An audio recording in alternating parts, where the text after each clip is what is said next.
তুলে ধরবো আমাদের বিদ্যালয়ের শিক্ষা, তুলে ধরবো আমাদের বিদ্যালয়ের কার্যক্রম। আমরা প্রথমে জেনে নেব আমাদের বিদ্যালয়ের ইতিহাস। আমি মোহাম্মদ রিফাত হাসান।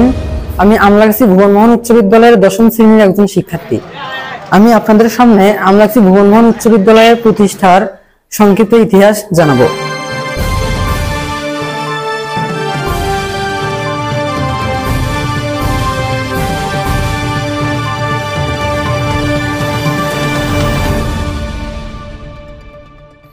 ব্রিটিশ শাসনামলে গাইবান্ধা ছিল রংপুর জেলার একটি মহকুমা।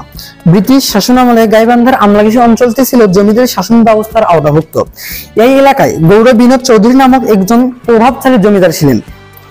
একজন প্রভাবশালী জমিদার থাকা সত্ত্বেও আমলাগাছি এলাকায় তেমন কোনো শিক্ষা প্রতিষ্ঠান গড়ে ওঠেনি।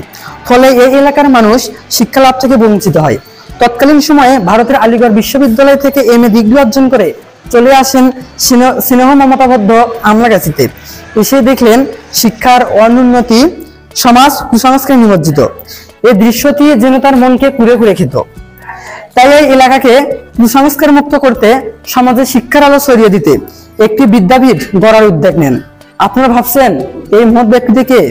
তিনি আর কেউ নন, আমলাগাছির কৃতি সন্তান, শিক্ষাবিদ, সমাজ সংস্কারক, সবার শ্রদ্ধাভাজন আলহাজ মৌলভী মোহাম্মদ আব্দুস সামাদ এমএ আলিগড়। তার এই উদ্যোগকে স্বাগত জানিয়ে বিদ্যালয়ের জন্য একটি জমি দান করেন স্বর্গীয় বাবু ভুবনমোহন দাস। জমিদাতা ভুবনমোহন দাসের নাম অনুসারে এই বিদ্যালয়ের নামকরণ করা হয় আমলাগাছি ভুবনমোহন উচ্চ বিদ্যালয়। তার পাশাপাশি আরো এগিয়ে আছেন ইউসুফউদ্দিন গাছু, শামসুদ্দিন ফিরোজি, শামসুদ্দিন সরকার, রইসুদ্দিন গাছু এবং মুজিবুর রহমান সরকার।